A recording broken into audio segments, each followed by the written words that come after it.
کوئی جھوٹے کا چہرہ نہیں ہے، یہ کسی سچے کا چہرہ ہے۔ صدیق اکبر سے کہا اٹھا لو بکری، آپ نے بکری کو اٹھایا، آقا نے بسم اللہ پڑھ کے ہاتھ پھیرا، وہ بیٹھی ہوئی پڑی ہوئی بکری اٹھ کر کے کھڑی ہو گئی، صرف ہاتھ پھیرنے کی وجہ سے اٹھ کر کے کھڑی ہو گئی۔ پانی کا کٹورا لیا، تھن پہ ملا پانی تو سینے میں دودھ آ گیا، فرمایا برتن لاؤ، اس کے بعد دودھ نچوڑا تو دودھ جاری ہو گیا۔ دوسرا برتن لاؤ، دوسرا بھی بھرا، تیسرا برتن لاؤ، تیسرا بھی بھرا، چوتھا برتن لاؤ، چوتھا بھی بھرا۔ اللہ اکبر، معبد حیرت سے دیکھنے لگ گئی، 5 بکری کو دودھ آ رہا ہے اور اتنا آ رہا ہے کہ برتن کے برتن بھرے جا رہے ہیں۔ آخرکار برتن لائے گئے، بھر دیے گئے، لائے گئے، بھر دیے گئے۔ معبد نے کہا اب میرے گھر میں برتن نہیں ہے۔ نعرہ تکبیر! اللہ اکبر، جب دل میں اللہ اللہ عشق مصطفیٰ نہ ہو، محبت رسول نہ ہو تو دل کے اندر گناہ کے خیالات جنم لیتے ہیں۔ اس لیے کہ میرے آقا علیہ الصلوۃ والتسلیم کے پیارے دیوانوں، جب دل میں خود محبوب جلوہ گر ہو تو دل میں گناہ کا خیال کیسے پیدا ہوگا؟ جب دل میں آمنہ کے لال کی جلوہ گری ہو تو پھر دل میں گناہ کا خیال کیسے پیدا ہوگا؟ اس کو یوں سمجھ لو، جب تک میرے آقا مکے میں تھے اور مدینہ منورہ نہ گئے تھے تو اس وقت مدینہ کی زمین مدینہ نہیں کہلاتی تھی بلکہ یثرب کہلاتی تھی۔ اس کو لوگ بلاؤں کا گھر کہتے تھے، بیماریوں کا گھر کہتے تھے، مصیبتوں کا گھر کہتے تھے، لیکن یہ شان مصطفیٰ جان رحمت ہے، یہ عظمت مصطفیٰ ہے۔ حضور نے یثرب میں قدم کیا رکھا؟ صرف یہ قدموں کی برکت ہے کہ اب وہ شہر بلا، شہر شفا ہوتا نظر آتا ہے۔ اللہ اکبر، اب اس کو کوئی یثرب نہیں کہتا، ساری دنیا اس کو مدینہ کہتی ہے، اور لوگ کہتے ہیں نہ ہو آرام جس بیمار کو سارے زمانے سے، نہ ہو آرام جس بیمار کو سارے زمانے سے اٹھا کے لے کے آئے خاک ان کے آستانے سے۔ اس در کی حضوری ہی عصیاں کی دوا ٹھہری ہے، زہر معاصی کا طیبہ ہی شفا خانہ۔ اللہ اکبر، اب بتاؤ وہ شہر دوا نہیں بنا، حضور کے قدم رکھنے سے وہ شہر دوا نہیں بنا، شہر شفا بنا۔ بے شک۔ کیوں؟ اس لیے کہ دوا کبھی فائدہ بھی کرتی ہے، کبھی نقصان۔ ہائے ہائے ہائے، واہ واہ واہ واہ۔ دوا کبھی فائدہ بھی کرتی ہے، کبھی نقصان بھی کرتی، اسی لیے تو آپ کہتے ہیں کہ دوا کا ری ایکشن ہو گیا، تو دواؤں کا ری ایکشن ہوتا ہے، شفا کبھی ری ایکشن نہیں کرتی، شفا تو ہمیشہ ایکشن ہی کرتی ہے۔ تو اللہ کے نبی کے قدموں کی برکت سے وہ شہر دوا نہیں بلکہ شہر شفا بن گیا۔ دوا کے اندر شفا ملے گی یا نہیں امکان ہے، لیکن جہاں شفا ہو وہاں فائدہ ہی فائدہ ہے۔ تو جس میں حضور قدم رکھتے وہ شہر شفا ہو جاتا ہے، تو جس دل میں قدم رکھتے اس میں گناہ کا تصور کیسا، اس میں تصور کیسا، اس میں پاپ کا تصور کیسا۔ اسی لیے امت کے مصلحین نے سب سے بڑی محنت اس بات پہ کی ہے کہ لوگوں کے دلوں میں عشق رسول پیدا کیا جائے، لوگوں کے دلوں میں محبت رسول پیدا کیا جائے۔ اور یہ محبت رسول نعرے والا نہیں صرف، یہ محبت رسول رسم والا نہیں صرف، بلکہ حقیقت میں لوگوں کے دل میں محبت پیدا کی جائے۔ اب یاد رکھیں، محبت اور عشق پیدا کرنے کے لیے اللہ اکبر ہم تھوپتے نہیں ہیں۔ پہلی بات یاد رکھنا، اے میری قوم کے جوانوں، ہم حضور کی محبت کو تھوپتے نہیں ہیں، بلکہ واللہ تاللہ باللہ حضور ہے ہی ایسے جو حضور کو سن لیتا ہے، جو حضور کو سن لیتا ہے، جو حضور کو دیکھ لیتا ہے، وہ حضور سے عشق کرنے پہ مجبور ہو جاتا ہے۔ اللہ کی کائنات میں اتنی عظیم ہستی کبھی پیدا نہیں ہوئی، کسی زمانے میں پیدا نہیں ہوئی۔ اللہ اکبر، دنیا میں لوگ بہت آئے، زمانے میں لوگ بہت آئے، مگر اللہ اکبر میرے نبی جیسا دنیا میں کوئی آیا بھی نہیں اور آ بھی نہیں سکتا۔ خدا نے ان جیسا تھا, کسی کو بنایا ہی نہیں. اللہ اکبر, کیا شان ہے مصطفیٰ جان رحمت کی. اللہ اللہ. پھر کہہ رہا ہوں, یہ محبت تھوپی نہیں جا رہی ہے, بلکہ واقعی حضور ہیں ہی ایسے. ان سے پیار کیا جائے, ان سے محبت کی جائے. ان کی شان کیا ہے. اللہ اکبر. دشمنوں نے سنا اور ان کے سامنے صحیح تعارف پیش کیا کر دیا گیا تو اللہ اکبر, دشمن بھی پیار کرنے پہ مجبور ہو گئے. اللہ اللہ. آئیے میں آپ کو بتاؤں, لوگ یہ جو کہتے ہیں آج پوری دنیا کے اندر حضور کے خلاف جو مشن چلایا جا رہا ہے تاکہ لوگوں کو اللہ کے رسول سے بدگمان کر دیا جائے, یاد رکھنا یہ بدترین زبانیں منہ کے اندر ختم ہو جائے گی, لیکن مصطفیٰ جان رحمت کے خلاف کوئی تحریک نہ کامیاب ہوئی ہے نہ کبھی کامیاب ہو سکتی ہے. مسلمانوں, ہماری ذمہ داری ہے اپنے نبی کا صحیح تعارف کراؤ اور لوگوں کو بتاؤ, لاؤ ایسا قائد جو جان کے دشمنوں کو معاف کرتا ہو, لاؤ ایسا قائد جو دشمن کے لیے اللہ اکبر اپنی چادر بچھاتا ہو, لاؤ ایسا قائد جو گالیاں سن کر کے دعائیں دیتا ہو, لاؤ ایسا قائد جو جانوروں سے بھی پیار کا تصور عطا کرتا ہو, لاؤ ایسا قائد اللہ اکبر جو اتنا بڑا ہے, اتنا بڑا ہے, اتنا بڑا ہے کہ خدا اس کی رضا چاہتا ہو اور وہ پاگلوں کا بھی خیال کرتا ہو, وہ چوٹیوں کا بھی خیال کرتا ہو, وہ مینڈکوں کا بھی خیال کرتا ہو. بڑی معذرت کے ساتھ ہم نے سب کا تعارف کرایا, اپنے نبی کا صحیح تعارف نہ کرا سکے. کیوں؟ اس لیے کہ برا مت ماننا, سب کو اپنے باپ داداؤں کی پڑی ہے. نبی کا سچا تعارف کون کرا رہا ہے مجھے بتائیں. جس دن حضور کا سچا تعارف کرانے میں ہم کامیاب ہو گئے, دنیا اسلام کے دامن میں پناہ لینے پہ مجبور ہو جائے گی. اور اگر کسی کے مقدر میں ایمان نہیں ہے, کم از کم اس کے دل سے نفرت کا خاتمہ تو ضرور ہوگا. لیکن ہم نے سیرت النبی کہاں پیش کی, ہمیں خود سیرت نہیں پتہ ہے. آئیے آپ کے سامنے سیرت النبی کی کچھ باتیں پیش کروں تاکہ آپ کو پتہ چلے ہمارے نبی کی عظمت کیا ہے, ہمارے نبی کی شان کیا ہے. اور جو لوگ سیرت کے جلسے کرتے ہیں وہ اتنے خشکے ہیں, وہ لوگ اتنا چھوٹا دل رکھتے ہیں کہ وہ بڑے بھائی سے زیادہ نبی کو مرتبہ دینے کے لیے تیار ہی نہیں. وہ رسول اللہ کو اپنے جیسا انسانی سمجھ بیٹھے ہیں اور وہ اس کے دائرے سے باہر ہی نہیں نکلنا چاہتے.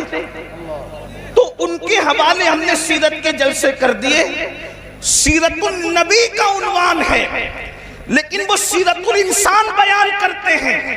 سیرت النبی بیان کرنے کا حق صرف اہل سنت کو ہے. بے شک سیرت النبی بیان کرنے کا حق صرف اہل سنت کو ہے, اس لیے کہ سیرت الانسان الگ چیز ہے اور سیرت النبی الگ چیز ہے. سیرت النبی میں سیرت الانسان سمٹ آتی ہے, لیکن سیرت الانسان میں سیرت النبی کو آپ نہیں سمیٹ سکتے, اس لیے کہ جو نبی ہوتا ہے وہ انسان ہوتا ہے مگر ہر انسان نبی نہیں ہوتا. اس لیے لوگ سیرت الانسان لے کر بیٹھے ہیں اور سیرت النبی کی ضرورت ہے. آپ کہیں گے سیرت الانسان میں اور سیرت النبی میں فرق کیا ہے؟ آپ توجہ فرمائیں. لوگ کہتے ہیں کیا, یہ کہتے ہیں آج یہ کہ وہ تو اتنے ہماری طرح انسان تھے, وہ تو اتنے ہماری طرح انسان تھے کہ حلیمہ کی بکریاں بھی چراتے تھے اور وہ بکریوں کا دودھ بھی دوتے تھے.